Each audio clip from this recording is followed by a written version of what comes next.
नमस्कार, स्वागत है आपका न्यूज स्टेट उत्तराखंड उत्तर प्रदेश पर। मैं हूं आपके साथ अंजीत और आप देख रहे हैं सबसे बड़ा मुद्दा। आज बात दलितों पर बढ़ते अत्याचार की। आखिर वजह क्या है कि दलित उत्पीड़न के मामले लगातार बढ़ते जा रहे हैं। अगर आंकड़ों की बात करें तो औसतन रोजाना उत्तर प्रदेश में दलित उत्पीड़न के 20 मामले सामने आते हैं और उसमें उत्तर प्रदेश अव्वल साबित हो रहा है। ऐसे मामलों पर सियासत भी खूब होती है, वोट भी मांगे जाते हैं, लेकिन क्या न्याय मिल पाता है? आज बात इसी पर करेंगे। अगले आधे घंटे हम इसी पर चर्चा करेंगे। तमाम खास मेहमान भी जुड़ रहे हैं, उनसे भी आपका परिचय करवाएंगे, लेकिन एक रिपोर्ट के जरिए पहले हालात क्या उत्तर प्रदेश में वो दिखाते हैं।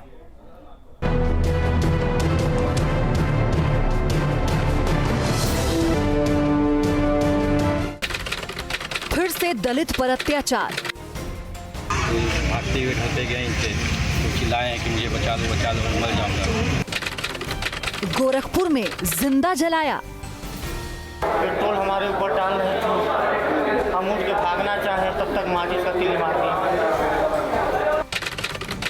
हरदोई में पीट कर ली जान। तो उन लोगों ने खींच कर चबूतरे पे मारा, इतना मारा कि घर तक जब तक गया इसने दम तोड़ दिया।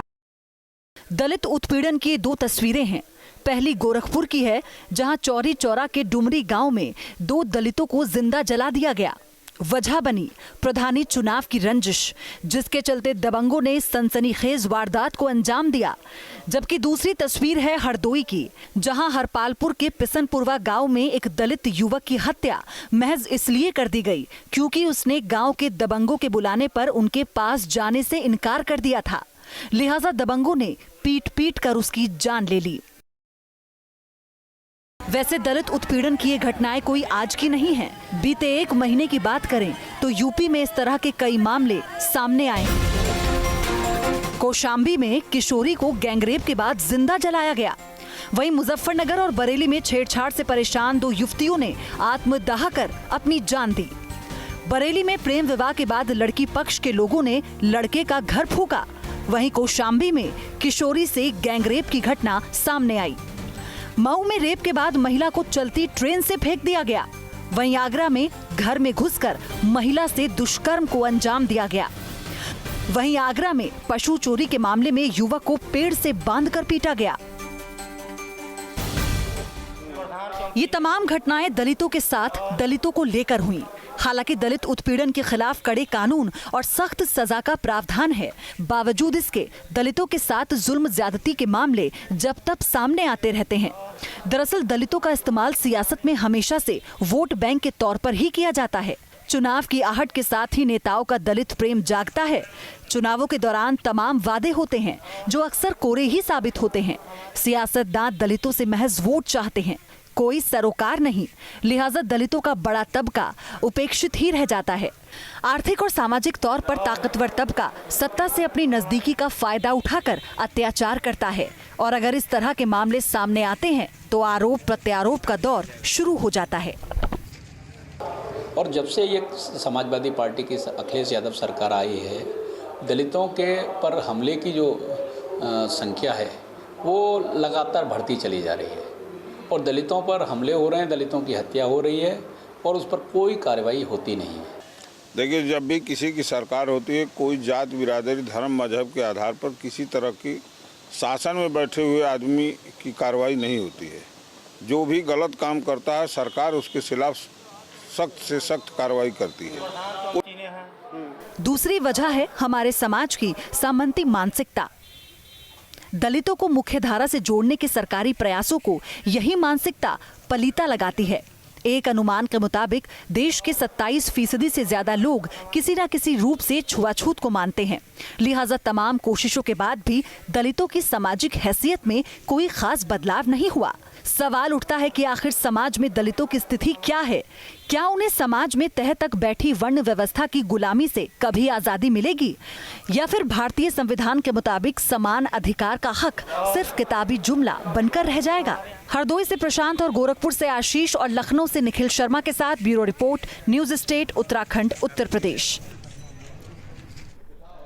आइए आपको वो सवाल बताते हैं जिस पर आज हम चर्चा करेंगे। एक एक करके वो सवाल रखते हैं जिस पर इस चर्चा को हम आगे बढ़ाएंगे। सवाल यह कि दलित उत्पीड़न की घटनाओं पर लगाम क्यों नहीं लग पा रही है? दलितों पर अत्याचार की घटनाओं के पीछे की बड़ी वजह क्या है, इस पर आज हम बात करेंगे। इस सवाल के जवाब को तलाशेंगे। दलितों की बदहाली के लिए समाज की सोच कितनी जिम्मेदार है? इसके अलावा दलित समुदाय क्या महज वोट बैंक बनकर रह गया है? बराबरी की बातें क्या सिर्फ संविधान की किताब तक ही सिमटी रहेंगी या हकीकत में सब कुछ देखने को मिलेगा?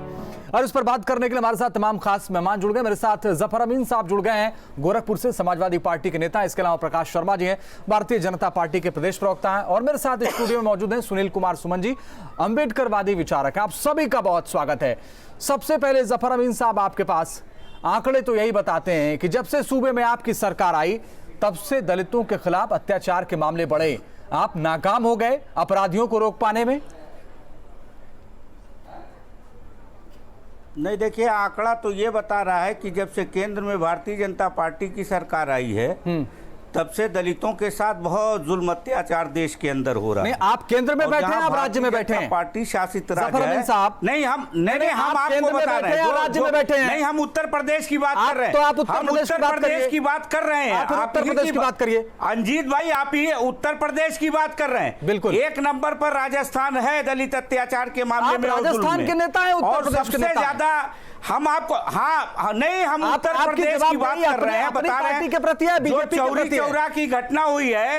नहीं, आज जिस पर बहस चल रही है जी, गोरखपुर के चौरी चौरा की डुमरी खास की घटना है, हम उसी पर आ रहे हैं। हमारा ये कहना है कि देखिए, वहां जो घटना हुई है वहां राजदेव पासवान है, उनके मौसी का लड़का 20 साल से उनके वहां रह के काम करता था। वो और उसके संतोष पासवान और उसके मिस्त्री 2 लोगों को जलाया गया है। और वो राजदेव पासवान समाजवादी पार्टी से कनेक्टेड रहे हैं। और वही दूसरी तरफ जो ग्राम प्रधान गिरफ्तार हुए हैं राधेश्याम मौर्य, वो स्वामी प्रसाद मौर्य के बहुत खास थे और गोरखपुर में उनका स्वागत बढ़ चढ़ के कराए थे जब बहुजन समाज पार्टी छोड़े थे।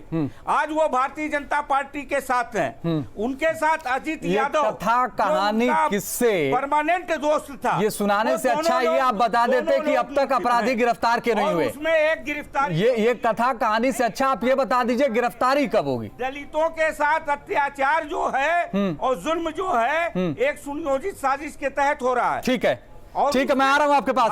प्रकाश शर्मा जी, जुड़े लोग ज्यादा हैं। उत्तर प्रदेश में समाजवादी पार्टी का आरोप कि दलितों के खिलाफ जो अत्याचार हो सोची समझी साजिश के तहत हो रहा है और इस साजिश में भारतीय जनता पार्टी के लोग शामिल हैं, ये कहना है समाजवादी पार्टी के नेता का। ऐसा देखिए, आप इनसे पूछ रहे हैं ईरान की, ये बता रहे हैं तुरान की। आप चर्चा कर रहे हो देवरिया की, ये भागे जा रहे हैं राजस्थान, मध्य प्रदेश, गुजरात और न जाने कहां कहां। बेसिक बात ये है कि ये गुंडों की सरकार है। इसमें एक दिन एक गुंडा शामिल होता है, उसका चाचा इसको निकाल देता है, फिर भतीजा उसको शामिल करता है। यह रिश्तेदारों की सरकार है। इस सरकार में थाने बिक रहे हैं, इस सरकार में जिले बिक रहे हैं। भारतीय जनता पार्टी यह गुंडों की सरकार है और इसलिए किसी प्रकार का कोई नियंत्रण नहीं है। 200 से अधिक सांप्रदायिक दंगे इस सरकार में हो चुके हैं। रोज दलित मारे जा रहे हैं। ठीक है, लेकिन आप विपक्ष में हैं, आपकी भी बहुत बड़ी जिम्मेदारी है। आप क्या विपक्ष की भूमिका नहीं निभा पा रहे हैं? ये तमाम अहम सवाल है जिस पर आगे बात होगी। मैं आप दोनों के पास लौटूंगा। अगर एक एक करके बात करेंगे तो हम मुद्दों पर बात कर पाएंगे। अगर आप लोग एक साथ बोलेंगे तो किसी मसले पर बात नहीं हो सकती और ये माना जाए कि सिर्फ राजनीति करने के लिए बात नहीं हो रही। सुनील कुमार सुमन जी, मैं आपसे समझना चाहता हूं कि जो आंकड़े सामने आए उसमें यह दिखता है कि उत्तर प्रदेश अव्वल है। ऐसे मामले लगातार सामने आ रहे, रुकते क्यों नहीं, बढ़ते क्यों जा रहे हैं? अब देखिए, ये बहुत शर्म की बात है कि पूरी दुनिया विकास के किस स्तर पर पहुंच चुकी है, लेकिन भारत देश अभी कहाँ है। मतलब जो इतनी अमानवीय घटनाएं हैं, इतनी नृशंस घटनाएं हैं, जिंदा जलाना, बलात्कार करना, ये किसी सभ्य समाज के लिए बहुत ही शर्म की बात है। और ये देश की आज़ादी के इतने वर्षों बाद ये घटनाएं हो रही हैं उत्तर प्रदेश जैसे, और शहरों में भी हो रही हैं, गाँव में भी हो रही है, विश्वविद्यालयों में हो रही हैं। सबसे बड़ा जो इसका कारण है, मुझे जो लगता है, वो मानसिकता का है। जो एक सामंती मानसिकता, जो जातिवादी मानसिकता, जो ब्राह्मणवादी मानसिकता लोगों के दिमाग में है, वो अभी भी बनी हुई है। समाज सभ्य नहीं हुआ है, लोग शिक्षित जरूर हो गए हैं, लेकिन अभी भी लोग असभ्य लोग हैं। एक असभ्य भारत में हम रहते हैं, जहाँ लोग आदमी को आदमी नहीं समझते हैं। तो सबसे बड़ी शर्म की बात यह है। दूसरी जो बात यह है कि जब तक वो मानसिकता खत्म नहीं होगी, जैसे आप देखेंगे कि औरतों को लेकर मानसिकता नहीं खत्म होगी तो उसको आप कपड़े से जोड़ें, किसी से जोड़ें, अत्याचार लगातार होंगे। ये मानसिकता का सवाल पहला। दूसरी जो बात मैं कहना चाहता हूँ कि दलित अब आगे बढ़ रहे हैं, दलित पढ़ाई लिखाई कर रहे हैं, दलित आगे आ रहे हैं और देश के संसाधनों में उनकी भागीदारी हो रही है। तो जो पहले से संसाधनों पर काबिज हैं, चाहे सामाजिक संसाधन हो, राजनीतिक संसाधन हो, सांस्कृतिक संसाधन हो, ये जो सत्ताधारी लोग हैं, इनको ये दिक्कत हो रही है, तो ये उसका विरोध करते हैं। विरोध का तरीका उनका वही होता है अत्याचार का, क्योंकि सदियों से, हजारों साल से ये सब चीजें हो रही हैं और आज भी हो रही है उसी मानसिकता के तहत। तो ये अत्याचार होंगे। दलित जितने आगे आएंगे, प्रतिरोध करेंगे। दमन हो रहे हैं और प्रतिरोध भी हो रहे हैं, ये दोनों चीजें ऐसे साथ साथ चल रही हैं। और ये बहुत ही शर्म की बात है कि आज की मतलब सुनील, एक चीज और समझना चाहेंगे बहुत संक्षेप में, क्या सरकार ने जो योजनाएं चलाई उन योजनाओं की कमी है, इस देश में योजनाओं की कमी है, या ये लागू न हो पाना एक बड़ा कारण है इस तरह की तस्वीरों के लिए? देखिए, सवाल ये नहीं कि सरकार में कौन लोग हैं। सरकार का मतलब केवल ये केंद्र सरकार या राज्य सरकार की बात नहीं है, कोई राजनीतिक सत्ता की बात नहीं है। सामाजिक सांस्कृतिक सत्ता किनके हाथ में है, सरकार को कौन से लोग चलाते हैं। तो सरकार अगर दलित की भी हो जाती है तो पूरे जो मशीनरी है उसमें तमाम जातिवादी लोग भरे हुए हैं, तो किसी सरकार से सवाल नहीं होता है। जितने जो लोग हैं जो मशीनरी में भरे हुए हैं, सरकारी मशीनरी में सत्ताधारी लोग हैं, उनको अपनी मानसिकता बदलना पड़ेगा। उनको यह समझना पड़ेगा कि समाज का ये धड़ा पीछे रह गया, इनके साथ अन्याय अत्याचार हुआ। अगर हम इनको आगे बढ़ाएं तो पूरा देश, पूरा समाज आगे बढ़ सकता है, जैसा कि अमेरिका में हुआ कि वहां अश्वेतों के साथ अत्याचार हुआ, लेकिन ये गोरे लोगों ने इसको समझा, उन्होंने सुविधाएं दी, आरक्षण जो वहां रिप्रेजेंटेशन के शक्ल में है, और लोग वहां आगे बढ़ रहे हैं। लेकिन भारत में दुर्भाग्य से ऐसा नहीं हुआ। जिस तरह से आरक्षण से नफरत है, वैसे ही आज भी दलितों से नफरत लोगों के मन में बनी हुई। ठीक है, मैं आता हूं दोबारा आपके पास। जफर अमीन साहब, जब भी आप जाते हैं तो जाहिर बात है कि वोट की बात करते हैं, परसेंटेज घटाया बढ़ाया जाता है, जोड़ा जाता है, लेकिन जब बात कार्रवाई की होती है, जब बात अराजक तत्वों को सलाखों के पीछे भेजने की होती है, तब आप राजनीति पर उतर आते हैं। नहीं, राजनीति तो करते ही नहीं। देखिए, आज ही जितने जल्दी गिरफ्तारी हुई है, जिन लोगों ने इतना घृणित कार्य किया है, राधेश्याम मौर्य जो प्रधान है, भारतीय जनता पार्टी के नेता हैं, और उनकी गिरफ्तारी हुई है और पुलिस ने पूरा छापा मारा है और अभी तमाम छापे मार रही है। जबकि आज का दिन ऐसा है, लेकिन बकायदा एसएसपी ने अलग से टीम लगा दिया है। नहीं, ये इसके लिए जितने लोग वांटेड हैं, इसके लिए आपको बधाई। कार्रवाई में कोई कमी नहीं है। आपकी पुलिस ने तो, अभी आप देख लीजिए, आपकी पुलिस ने तो ऐसा काम कर दिया जैसे कानून के दायरे में ही ना वैसा काम कर दिया। कार्रवाई हो रही है। आप कैसी बात कर रहे हैं? नहीं, पुलिस का काम होता है ये करना, पुलिस का काम होता है ये करना, पुलिस का काम होता है ये करना। आप उसको कह रहे हैं पुलिस ने कर दिया। अच्छा, दशहरे के दिन या दिवाली के दिन पुलिस की छुट्टी होती है क्या? पुलिस काम नहीं करती अपना, कानून अपना काम नहीं करता है। कार्रवाई हो रही है भाजपा शासित राज्यों में। प्रकाश शर्मा जी, ठीक है, मैं आ रहा हूं आपके पास। जफर अमीन साहब, इनके पास कोई जवाब नहीं है, कार्रवाई हो रही है, इनके पास कोई जवाब नहीं है, इनका सरकार पर नियंत्रण नहीं है। यह निरंकुश सरकार है। इस सरकार में भ्रष्टाचारी मंत्री हैं, बलात्कारी मंत्री हैं, गुंडे मंत्री हैं, बेईमान मंत्री हैं, और उनको संरक्षण देने का काम आदरणीय मुलायम सिंह जी के नेतृत्व में, शिवपाल सिंह जी के नेतृत्व में अखिलेश यादव कर रहे हैं। वीके सिंह ने दलितों को खुलेआम हो रहा है। वीके सिंह ने जिस प्रकार से अंसारी की पार्टी का विलय किया गया है समाजवादी पार्टी में, ठीक है, समाजवादी हम दूसरे मुद्दों पर नहीं जाते। जफर अमीन साहब, एक मिनट मुझे दीजिए। जफर अमीन साहब, आत्मा गुंडा कर जफर अमीन साहब, एक मिनट मुझे दीजिए। प्रकाश शर्मा जी, प्रकार का नियंत्रण, प्रकाश शर्मा जी, हम ठीक है, मुद्दों से ना भटके, हम बहुत चर्चा कर चुके विलय की।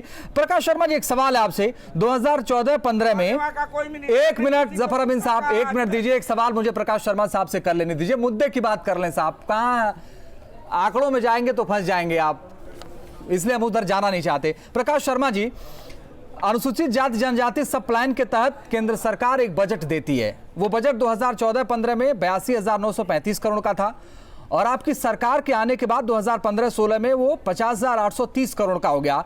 31,105 करोड़ रुपए की कटौती हुई इस बजट में। तो साहब, आप भी तो नहीं सोच रहे किसी के बारे में? नहीं, क्या ये घटनाएं बजट कम और ज्यादा होने के कारण है? आप खुद मुद्दे को दूसरी ओर ले जा रहे हैं। ये सीधे सीधे उत्तर प्रदेश की सरकार की कानून व्यवस्था का विषय है। क्या ये घटनाएं इसलिए हो रही हैं? आपसे सवाल ना पूछे जाएं। बजट कम किया या बढ़ाया? आपसे सवाल ना पूछे जाएं। क्योंकि नहीं, क्योंकि आपसे सवाल ना पूछे जाएं। मेरे पास उसका कोई आंकड़ा उपलब्ध नहीं है। हाँ। नहीं, एक सवाल पूछ रहे, मेरे पास उसका आंकड़ा उपलब्ध नहीं है। आज की बहस उत्तर प्रदेश की कानून व्यवस्था आज की बहस पर है, आज की या धन देने और न देने पर है। आप नहीं, आप अगर धन देने न देने, दलितों के लिए क्या किया गया क्या नहीं किया गया, इस पर अलग से चर्चा रखिए, उस पर मैं विस्तार से चर्चा करूंगा। लेकिन आज की मुद्दा, आज का लेकिन ये सवाल इस क्रम में उठते हैं, उत्तर प्रदेश की कानून लेकिन ये सवाल इस क्रम में उठते हैं कि वहां पर न दलित न सवर्ण कोई भी सुरक्षित नहीं है, न हिंदू न मुसलमान। ठीक है सुनील जी, ये हम आपसे समझना चाहेंगे को दूसरी तरफ ले जा रहे हैं। सरकार ने इन जो सब बातों काम पर किया चर्चा करनी है, आप दूसरे दिन इस पीछे को रखिए। ठीक है, मैं आ रहा हूं प्रकाश जी, मैं आ रहा हूं। आपको नहीं जानकारी है तो इसमें मेरी गलती नहीं है सर।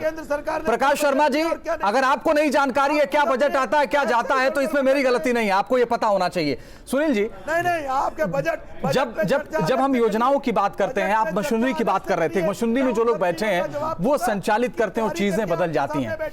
इसके लिए क्या आपको लगता है कि ये लड़ाई कब तक जारी रहेगी और क्या ऐसा होना चाहिए जिससे दलितों के खिलाफ जो उत्पीड़न के मामले उस पर लगाम लगे?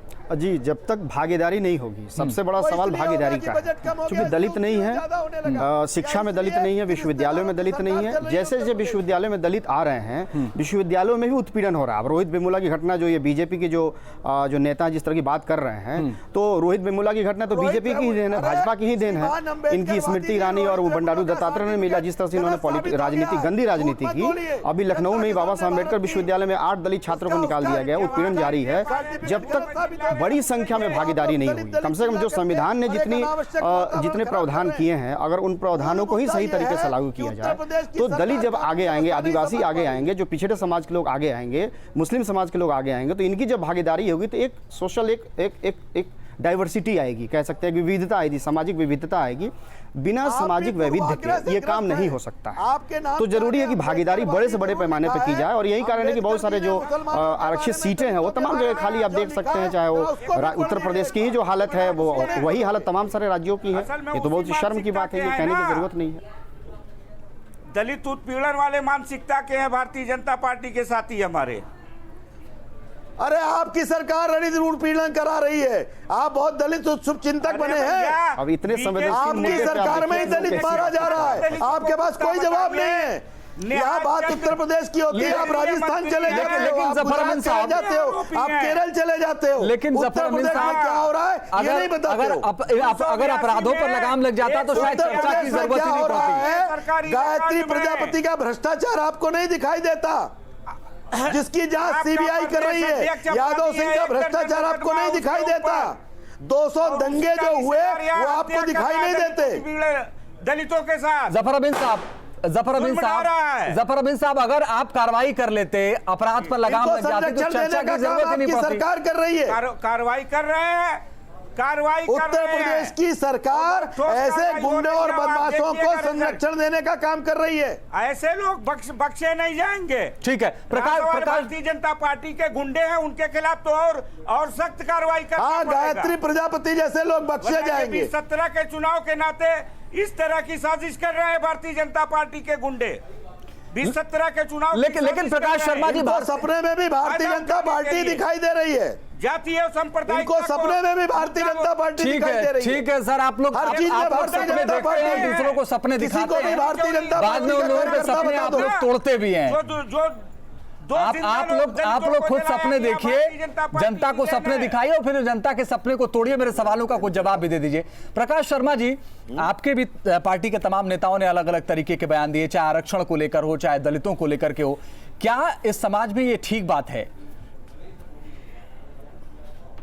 नहीं, जैसे उदाहरण दीजिए मेरी पार्टी के किस नेता ने आरक्षण के बारे में और दलितों के बारे में बयान दिया, बताइए।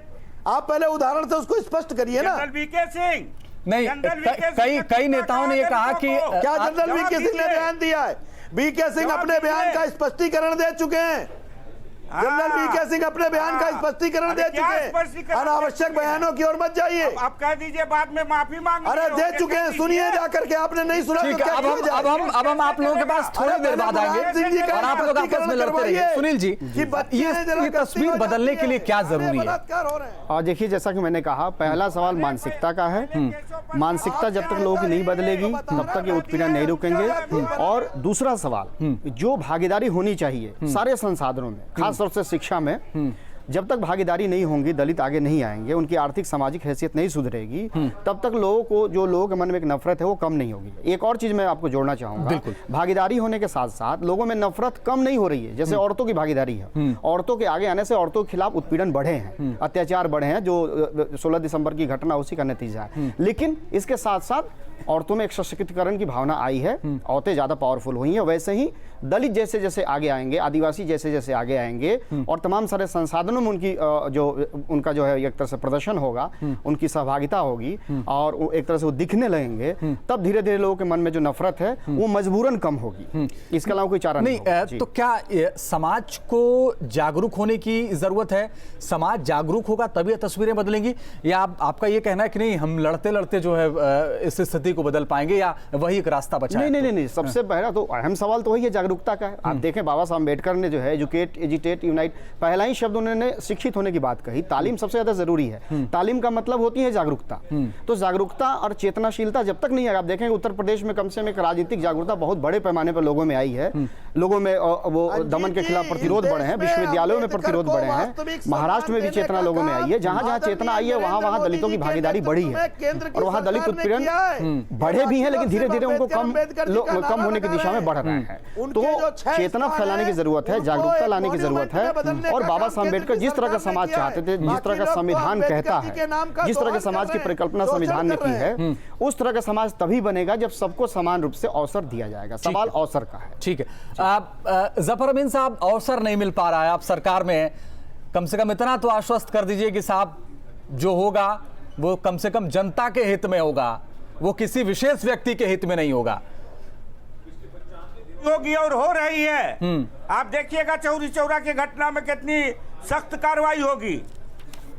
आप ऐसी कोई घटना बता दीजिए जफर अमीन साहब जिसमें आप कहते हो कि सख्त कार्रवाई नहीं होगी। इसके पीछे साजिश कर रही है भारतीय जनता पार्टी। 45 लाख मुआवजा दिया था, चौरी चौरा में कितना देंगे पता चल जाएगा कल आपको। शामिल है दलित अंतर पता चल जाएगा। दलितों की हत्या करने में इनके नेता हत्या कर रहे हैं, इनके नेता जानलेवा हमला कर रहे हैं, जो लोग भारतीय जनता पार्टी से जुड़े हुए। और इनको तो सपने में भी सब कुछ भारतीय जनता पार्टी का दिखाई दे रहा है। इनको आजकल सपने भी भारतीय जनता पार्टी के आ रहे हैं। आपने देखिए ना, बेमूला का देख लीजिए, बेमूला का देख लीजिए, अरे वहाँ नहीं। ठीक है, हम अलग किसी और दूसरे मसले पर नहीं जाते। एक आखिरी सवाल सुनील जी आपसे, क्योंकि इस राजनीतिक बहस में शायद हम लोग भटक जाएंगे। जरूरी है, आप लोग अपने स्तर पर किस तरीके के प्रयास करते हैं? देखिए, हम व्यक्तिगत स्तर पर, जैसे मैं एकेडमिक्स से जुड़ा हूं या जिस भी क्षेत्र से जो जागरूक लोग हैं, दलित आदिवासी समाज के लोग जो समाज के लिए काम कर रहे हैं, हमारा सबसे ज्यादा जोर शिक्षा को लेके होता है और लोगों में चेतनाशीलता फैलाना। दलित समाज के लोगों का उत्पीड़न का एक बड़ा कारण यह है कि वो हिंदू बने हुए हैं। जब तक वो हिंदू बने रहेंगे तब तक ये उत्पीड़न की घटनाएं होंगी। उनको अपनी गुलामी से, एक मानसिक गुलामी से मुक्ति के लिए प्रयास करने, जैसे बाबा साहब अम्बेडकर ने बुद्धिज्म का एक रास्ता दिखाया, तो भी एक बड़ा कारण है। आज संयोग से धर्मचक्र परिवर्तन दिवस है, आज के दिन ही उन्होंने बौद्ध धर्म ग्रहण किया था। तो दलितों को हिंदू धर्म से मुक्ति बहुत जरूरी है, तभी वो गुलामी से मुक्त हो पाएंगे। आदिवासी बड़े, आप देखेंगे आदिवासी उत्पीड़न की भी घटनाएं पूरे देश में जिस तरह से बढ़ रही है। तो हमारे अपने स्तर पे हम जो सोशल मीडिया है, जो कि बाकी मीडिया तो इस चीज़ों को उतना नहीं दिखाता है, हम आभारी हैं कि आपने इस घटना को इतनी शिद्दत के साथ यहाँ रखा, गंभीरता के साथ। लेकिन सोशल मीडिया हमारा एक बड़ा हथियार है। छोटे छोटे अखबार है, पत्रिकाएं हैं, पर्चे हैं, उन सारे माध्यमों से हम चेतना फैलाने का काम कर रहे हैं। जी, अब रोकना चाहिए। बहुत बहुत शुक्रिया प्रकाश शर्मा जी, जफर अमीन साहब और सुनील जी हमारे साथ जुड़ने के लिए और हमसे बातचीत करने के लिए। और इसी के साथ सबसे बड़ा मुद्दा में बस इतना है, लेकिन खबरें लगातार जारी हैं। बने रहिए आप न्यूज़ स्टेट के साथ।